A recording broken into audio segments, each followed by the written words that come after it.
अस्सलामु अलैकुम व रहमतुल्लाहि व बरकातुहू।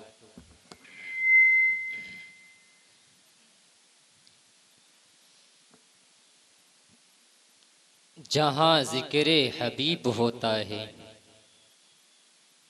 खुदा वहाँ करीब होता है। ऐसी मजलिसों में बैठने वाला बहुत ही खुश नसीब होता है। अल्हम्दुलिल्लाह अल्हम्दुलिल्लाहि रब्बिल आलमीन वस्सलातु वस्सलामु अला रसूलिहिल करीम। अम्मा बाद अऊज़ु बिल्लाहि मिनश शैतानिर रजीम। बिस्मिल्लाहिर रहमानिर रहीम।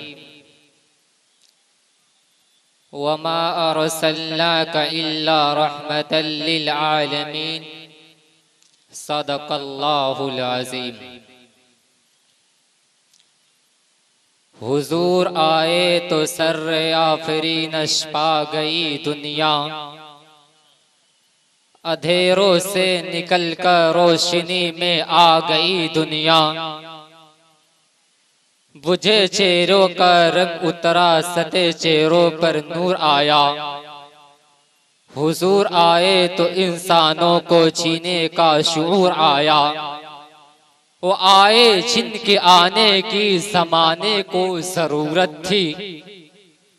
वो आए जिनके आने की ज़माने को जरूरत थी। वो आए जिनकी आमद के लिए बेचैन फितरत थी। वो आए जिनकी खातिर मुस्तरिब थी वादिये बतहा।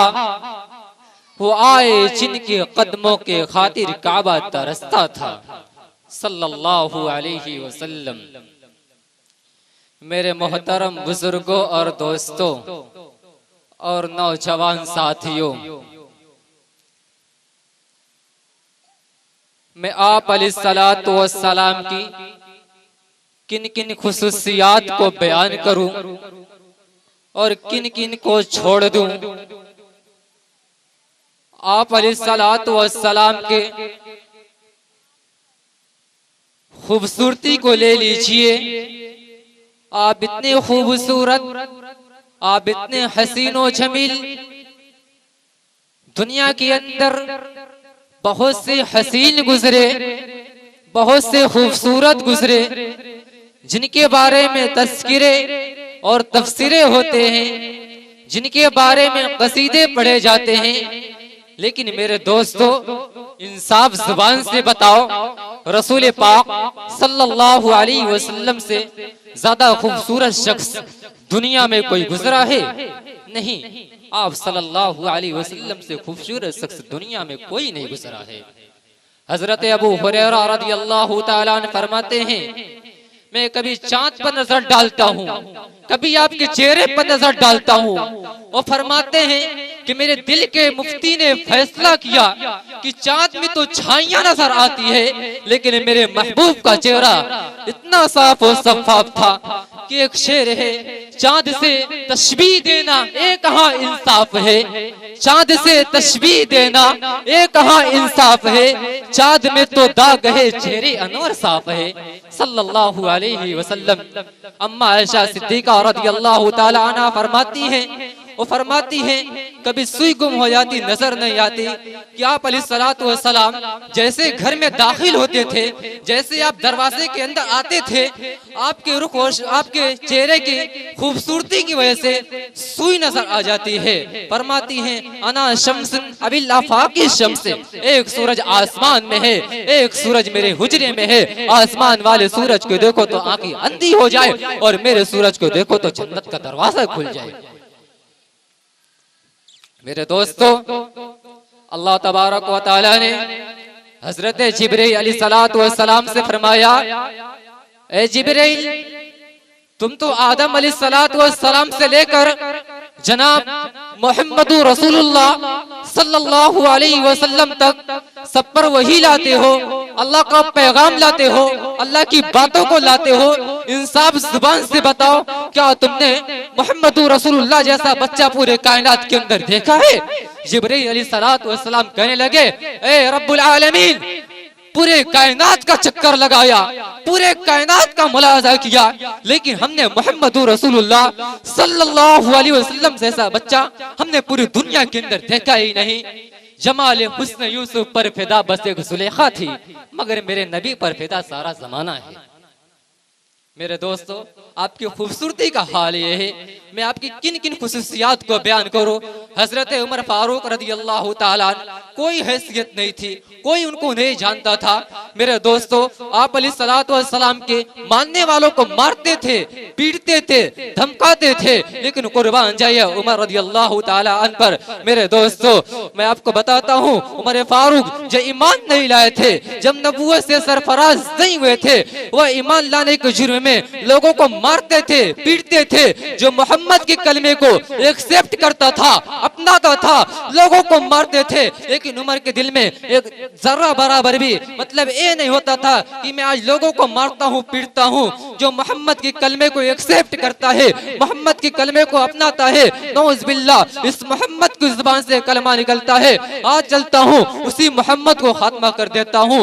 हाथ में तलवार लेते हैं और कहाँ जाते हैं? मोहम्मद रसूलुल्लाह सल्लल्लाहु अलैहि वसल्लम को खात्मा करने के लिए रास्ते में एक शख्स से मुलाकात होती है। वो पूछता है, तुम कहाँ जा रहे हो? वो कहता है कि आज मैं जा रहा हूँ मोहम्मद रसूलुल्लाह सल्लल्लाहु अलैहि वसल्लम को कत्ल करने के लिए। वो शख्स बोलता है, उमर, पहले मेरी बात तो सुनो, तुम्हारी सगी बहन फातिमा ईमान ला चुकी है, पहले जा करके अपने बहन से सवाल जवाब करो, फिर जा करके मोहम्मद के पास जाना। उमर फारूक गुस्सा में होते हैं, फौरन मुड़ जाते हैं अपने बहन के पास। बहन कुरान पढ़ रही होती है, बहन डर की वजह से कुरान को छुपा लेती है। उसके बाद पहुंचते हैं उमर फारूक, वहाँ बहन को मारते हैं, पढ़ाने वालों को मारते हैं, इतना मारते हैं, इतना मारते हैं, तारीख की किताबों में लिखा हुआ है उमर फारूक ने अपने बहन को इतना मारा कि पूरे बदन को लहूलहान कर दिया। फातिमा कहने लगे कि ए उमर, जिस माँ का दूध पीकर तुम्हारे रगों में खून है, उसी माँ का दूध पीकर मेरे रगों में खून है। अगर तुझे मारने की सलाहियत है तो मुझे बर्दाश्त करने की सलाहियत है। अब मैं मोहम्मद के दीन को अपना चुकी हूँ, अब मुझे कोई हटा नहीं सकता। उमर फारूक के दिल में एक ताकत पैदा होती है, नरमी पैदा होती है। आखिर क्या है एक कुरान, जो भी सुनता है, पढ़ता है, उसकी दिल की कैफियत बदल जाती है। कहते हैं बहन से, बहन जरा कुरान ला जिसको तुम पढ़ रही होती हो। बहन कहती है, ए उमर, तुम नापाक हो और नापाक शख्स इस कुरान को नहीं छू सकता। तुम जाकर के पहले अपने आप को गुस्ल करके आओ, अपने आप को पाक पवित्र हो करके आओ, फिर जाकर के कुरान को तुम छूना। बहन कुरान पढ़ना शुरू कर देती है, सूरह तहा की आयत पढ़ती है। उमर फारूक के कान में आवाज जाती है, उमर फारूक के कान में आवाज जाती है, उतना में है उमर के दिल की कैफियत बदल जाती है। अगर किसी पत्थर दिल मोम को किसी ने अगर मोम किया तो कुरान की एक आयत ने मोम किया। इस कुरान, ओ कुरान करीम, दालिकल किताबु ला रैब फीह हुदल लिल मुत्तकीन, ये ऐसी किताब है, इसमें कोई शक नहीं है। लेकिन हमारा हाल यह है कि घरों में कुरान रखा हुआ है, कोई छूने के लिए तैयार नहीं है, उस पर गर्द जमी हुई है, कोई हाथ लगाने के लिए तैयार नहीं है। आज हमारे घर का हाल बना हुआ है, शिकायतें सबको है, घरों में बरकत नहीं, शिकायतें सबको है, घरों में रहमत नहीं। आखिर वजह क्या है कि घरों में कुरान की तिलावत नहीं होती है, घरों में नमाज की पाबंदी नहीं होती है। आज हर एक घर का हाल यह है कि घरों में टीवी लगे हुए हैं, घरों में सीरियल चल रहे हैं। माँ बहने का हाल यह है कि बच्चे गोद में नहीं होती हैं और सीरियल देख रही होती हैं, उन्हें जरा बराबर भी एहसास नहीं होता है। आखिर ये बच्चा आगे चलकर क्या करेगा? जाहिर सी बात है, जब अपने बच्चों को लेकर के दूध पिलाते हुए हम सीरियल देखेंगे, हम गाने सुनेंगे, तो यही बच्चा कल जा करके किसी चौराहे पर, किसी पुलिये पर बैठ करके खैरातबंदी करेगा, किसी लड़की को छेड़ेगा, उल्टी सीधी हरकतें करेगा। इसलिए माँ बहनों से मैं कहता हूँ कि आप मोहम्मद रसूलुल्लाह सल्लल्लाहु अलैहि वसल्लम के जो अखलाक हैं, जो किरदार हैं, जो उनकी सुन्नतें हैं, उनकी सुन्नतों को अपना कर वो एक सुन्नत को जिंदा करे। अम्मा आयशा सिद्दीका रज़ियल्लाहु ताला अन्हा की जो चीजें हैं, उस सीरत को पढ़े, हम उस सीरत को अपना करके अपने अंदर हम बसाएं। जब तक हम बसाएंगे नहीं, तब तक हमारे हालात ये बदलने वाले नहीं है। आज ये हालात बहुत ही खराब है, बहुत ही खराब है। अगर हम इस हालात को बयान करूं, यकीनन मैं बयान नहीं कर सकता। मैं आपको सीधे सीधे कहता हूं कि आज हमारे नौजवान आप जो हराम खोरी में बसे हुए हैं, मोबाइलों के जरिए जो हम बसे हुए हैं, मोबाइल के जरिए से जो हम हराम काम कर रहे होते हैं, आज मोबाइलों से हम पैसा कमा रहे हैं। कोई किसी चीज से पैसा कमा रहे, इससे पैसा कमाना दुरुस्त नहीं है। मसलन क्रिकेट से और लूडो खेल के बहुत सारे हजरात पैसा कमाते हैं, ये दुरुस्त नहीं है, ये हराम चीज है। इसलिए हराम चीज से बचिए। जाहिर सी बात है, जब हराम चीज हमारे पेट में जाएगा तो हम हराम खोरी काम करेंगे। इसलिए हम हराम चीज से बचें और नमाज के पाबंद हो जाए, कुरान के पाबंद हो जाए। और ना याद रखें, रसूल पाक सल्लल्लाहु अलैहि वसल्लम को कल क़यामत के दिन जब हमसे पूछा जाएगा, तब पूछा जाएगा तो हम क्या जवाब देंगे? क़यामत के दिन सबसे पहले हमसे नमाज़ी के बारे में सवाल होगा, नमाज़ी के बारे में पूछा जाएगा तो हमारा क्या जवाब देंगे? उस दिन पूछा जाएगा और लोगों से कहा जाएगा वो मतासुल अय्युल मुजरिमून, ए मुजरिमों अलग हो जाओ। इसलिए मेरे नौजवानों, नमाज के पाबंद हो जाओ, कुरान की तिलावत के पाबंद हो जाओ। वक्त बहुत कम है और अभी बहुत से उलमाए कराम की बयान बाकी है। इन्हीं बातों पर हम अपने तकरीर को खत्म करता हूँ। अमा अलैना इल्लल बलागुल मुबीन।